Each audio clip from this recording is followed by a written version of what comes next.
Assalamualaikum warahmatullahi wabarakatuh. Selamat pagi anak-anak. Bagaimana keadaan kalian hari ini? Semoga selalu dalam keadaan sehat ya anak-anak ya. Walaupun kalian masih belajar di rumah, tapi Bu Guru harap kalian tetap semangat. Jangan lupa kalian harus jaga kesehatan, setiap pagi berolahraga, makan makanan yang bergizi, memperbanyak minum air putih, selalu berjemur, dan menjaga imunitas tubuh. Salah satunya yaitu jangan tidur terlalu malam dengan bermain HP ya. Itu harus selalu diingat karena Bu Guru lihat kalau Bu Guru monitor HP kalian itu online sampai malam sekali ya, sampai jam 11, kadang ada jam 12, itu masih ada yang online. Nah, anak-anak untuk hari ini kita akan belajar bersama masih dengan tema 1, selamatkan makhluk hidup.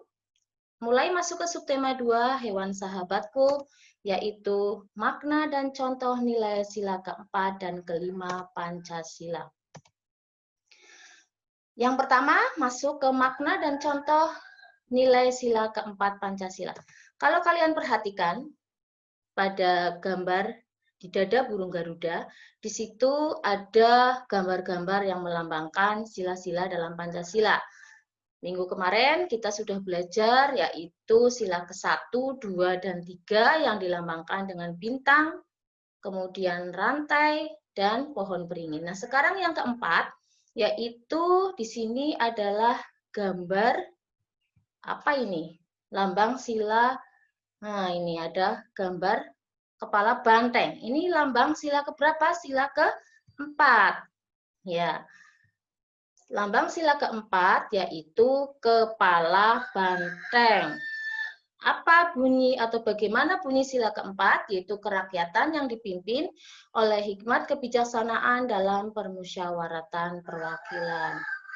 Lalu mengapa sih kok yang dipakai itu kepala banteng sebagai lambang sila keempat? Kok bukan kepala harimau saja? Kan kalau harimau itu adalah raja hutan, gagah ya. Coba kepala harimau saja atau mungkin gajah. Kepala gajah itu yang lebih besar, gajah itu besar. Nah, kita akan belajar ada alasan mengapa banteng atau kepala banteng yang dijadikan lambang sila keempat. Alasannya karena banteng itu merupakan hewan sosial yang suka berkumpul. Seperti musyawarah yang mencerminkan orang-orang harus berkumpul untuk mendiskusikan sesuatu. Nah, itu alasan mengapa kepala banteng yang digunakan sebagai lambang sila keempat. Ada alasannya ya anak-anak. Kemudian, makna sila keempat, kehidupan rakyat Indonesia dalam kemasyarakatan dan bernegara ini berdasar sistem demokrasi Pancasila. Ingat-ingat, demokrasi kita adalah demokrasi Pancasila, bukan demokrasi terpimpin ya, tapi demokrasi Pancasila. Lalu apa demokrasi Pancasila? Ini demokrasi yang mengutamakan musyawarah untuk mufakat. Jadi, demokrasi Pancasila ini merupakan cara bijaksana menyelesaikan berbagai masalah dalam kehidupan bermasyarakat dan bernegara. Jadi setiap ada permasalahan yang menyangkut kemasyarakatan atau kehidupan bernegara itu diselesaikan dengan musyawarah. Di sini masuk dalam demokrasi Pancasila. Lalu contoh sikap sila keempat itu apa saja? Yang pertama, tidak memaksakan kehendak pada orang lain. Jadi kalian tidak boleh ya punya kehendak atau pendapat, apalagi kalau dalam satu forum musyawarah, kalian harus mempertahankan pendapatnya sendiri, walaupun itu banyak sekali yang tidak menyetujui. Tidak boleh memaksakan kehendak, harus kehendak saya yang dituruti, tidak boleh. Kedua, mengutamakan musyawarah mufakat dalam menyelesaikan masalah bersama. Jadi setiap ada permasalahan diselesaikan secara musyawarah, jangan diambil keputusan secara sepihak. Ketiga, mendengarkan pendapat dalam musyawarah. Dalam satu musyawarah, kan banyak orang di situ, banyak kepentingan. Silakan semuanya berpendapat. Dan semuanya yang sedang berpendapat, yang lain mendengarkan. Jangan sampai ada yang berpendapat, kalian ngobrol sendiri. Akhirnya tidak mendengar pendapat dari orang lain. Yang keempat, mengutamakan kepentingan umum daripada pribadi. Ya, jangan kepentingan pribadi yang diutamakan, kepentingan umumnya diabaikan. Dan menghargai perbedaan pendapat dalam musyawarah. Tadi hubungannya dengan yang poin pertama ya, tidak boleh memaksakan pendapat. Jadi di dalam musyawarah itu pasti banyak sekali orang pendapatnya berbeda-beda, dan itu tidak boleh diejek pendapat yang satu dengan yang lain. Jadi harus kita hormati, kita hargai pendapat orang lain, walaupun nanti dipakai atau tidak kita tidak tahu. Yang penting pendapat orang lain itu harus kita hargai. Keenam, melaksanakan keputusan musyawarah dengan penuh tanggung jawab. Ya, setelah musyawarah itu menghasilkan suatu keputusan, harus dilaksanakan dengan penuh tanggung jawab. Walaupun mungkin hasil yang diambil dalam musyawarah itu adalah bukan keputusan atau bukan keinginannya dia, bukan kehendaknya kita sendiri, tapi harus dilaksanakan apabila itu menjadi suara yang terbanyak.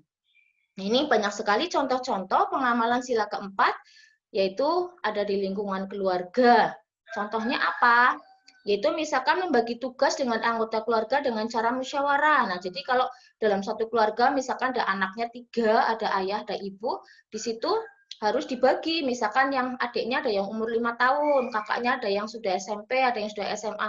Terus dibagi, oh yang masih kecil diberi tugas apa, misalkan oh yang sudah SMP diberi tugas apa, misalkan yang besar mungkin bebannya lebih berat, misalkan mencuci baju, memasak, ikut membantu memasak dan sebagainya. Yang SMP misalkan menyapu, mengepel. Nah, kalau yang umur SD ini, yang masih SD atau yang TK itu harusnya apa bebannya? Misalkan hanya membantu misalkan merapikan tempat tidur, yang anak SD kan bisa ya. Nah, seperti itu. Jadi harus dibagi dengan bebannya itu disesuaikan dengan usia. Kemudian 2, melakukan musyawarah jika tertimpa musibah atau masalah dalam lingkungan keluarga. Jadi misalkan dalam suatu keluarga, atau lagi misalkan keluarga besar, ada suatu masalah, maka harus dimusyawarahkan bagaimana solusi atau penyelesaiannya. Yang ketiga, misalkan ingin membangun rumah, sebaiknya dimusyawarahkan dengan anggota keluarga. Misalkan rumahnya sudah jadi, sudah dibangun, ini model seperti apa, kemudian oh saya kamarnya nanti pakai dicat dengan warna apa, ini dicat dengan warna apa, nah itu ada, oh kemudian ini dapurnya nanti diberi apa, di fasilitas atau kamar mandinya mau bagaimana, nah itu harus dimusyawarahkan supaya keinginan dari semua anggota keluarga itu bisa masuk dalam pembangunan rumah tersebut. Kemudian yang keempat, sebelum melakukan kegiatan keluarga, misalkan mau ada acara pernikahan, khitanan, dan sebagainya, dilakukan secara musyawarah. Ya. Jangan keputusan, misalkan hanya keputusannya ayah saja, atau ibu saja, begitu ya. Nah, itu contoh di lingkungan keluarga. Lagi, yaitu di lingkungan sekolah, misalkan ada pemilihan ketua kelas. Nah, ini kalau OSIS itu di SMP ya, mulai SMP, SMA ya, kalau SD belum ada. Memilih ketua kelas, memilih ketua OSIS. Nah, itu termasuk dalam sila keempat. Kemudian menghargai setiap usulan atau masukan dari siswa-siswi. Jadi kalau musyawarah di dalam kelas, nah itu biasanya ada usul dari siswa-siswi. Nah, itu dihargai setiap keputusan tadi. Kemudian mengikuti kegiatan sekolah dan mensukseskannya, dan menghargai setiap pemimpin di sekolah. Jadi, misalkan kalian di sekolah, misalkan di kelas ya, ketua kelas gitu ya. Kalau di sekolah, guru misalkan atasan, nah itu dihargai setiap pemimpinnya. Kemudian mengisi majalah dinding dengan opini dan gagasan yang baik untuk kemajuan sekolah, itu yang berhubungan dengan lingkungan sekolah. Kemudian di lingkungan masyarakat, misalkan menghadiri mengikuti undangan acara RT, RW, atau desa. Ya, biasanya nih ayah kalian atau ibu kalian ya, ada undangan misalkan. Nah, ini harus menghadiri. Ini biasanya ada yang dimusyawarahkan. 2, mensukseskan acara yang diadakan di lingkungan sekitar. Misalkan nih sebentar lagi bulan Agustus ada perayaan 17 Agustus, tapi ini nggak tahu ya karena ada COVID-19 seperti ini. Nah, ini biasanya ada acara-acara, nah ada lomba-lomba, nah ini disukseskan oleh siapa? Warga masyarakat di lingkungan situ. Kemudian 3, mengikuti kegiatan seperti kerja bakti. Nah, ini hubungannya dengan 17 Agustus juga, misalkan membuat gapura, membersihkan lingkungan, menghias lingkungan, dan sebagainya. Kemudian ikut gotong royong dalam pembangunan sarana umum. Nah, ini juga biasanya misalkan membuat pos ronda, nah bersama-sama begitu ya. Perumusan dan pengesahan rencana anggaran pendapatan belanja pembangunan RW. Nah, ini hubungannya dengan apa di uang ya, uang untuk misalkan anggaran mau dibuat rencana, oh nanti desa mau dibangun apa-apa. Nah, ini biasanya seperti itu, melibatkan warga yang perlu dimusyawarahkan. Nah, sekarang masuk ke makna dan contoh sila kelima Pancasila, yaitu kalian tahu makna sila kelima, gambar sila kelima di situ dilambangkan dengan padi dan kapas. Mengapa sih padi dan kapas? Kok bukan gambarnya rumah dan mobil, ya? Atau bukan gambarnya gedung yang bagus atau pakaian yang bagus? Kenapa harus padi dan kapas? Nah, karena alasannya padi dan kapas ini kebutuhan dasar manusia. Kapas itu diibaratkan sandang. Kapas itu kan nanti bisa menjadi kain ya. Nah, itu yang pada akhirnya nanti apa namanya bisa menjadi kain, berarti di situ hubungannya dengan sandang. Kemudian padi diibaratkan sebagai pangan. Padi itu kan nanti nasi, menjadi nasi itu ya. Nah, itu maka hubungannya dengan pangan. Sandang dan pangan adalah syarat utama mencapai kemakmuran yang tujuan utama sila kelima. Itu alasannya ya, jadi semua ada alasannya. Sila kelima menunjukkan manusia Indonesia menyadari hak dan kewajibannya dalam menciptakan keadilan sosial dalam masyarakat. Nah, ini keadilan sosial di sini hubungannya itu berarti pemerataan dan persamaan, ya. Jadi semua harus sama, rata untuk semua warga masyarakat. Semangat keadilan di sini itu keadilannya bersama, bukan pada semangat individu. Lalu bagaimana contoh pengamalan sila kelima? Nah, ini contoh ini ya. Melerai teman berkelahi. Jadi kalau ada teman yang berantem itu bukannya terus tambah dipanas-panasi, dikompor-kompori, apalagi membantu, tidak tahu arah tujuannya, langsung saja membantu. Makanya banyak sekali kayak kasus apa ya, yang biasanya di anak-anak SMA itu biasanya ada apa namanya pertengkaran antar sekolah. Nah, itu jangan sampai kalian nanti dewasa besar ya, remaja itu jangan ikut-ikutan hal yang tidak jelas. Ya, bahkan kalau ada orang berkelahi, kalau bisa dilerai ya, dan jangan ikut-ikutan. Kemudian memuji hasil karya orang lain.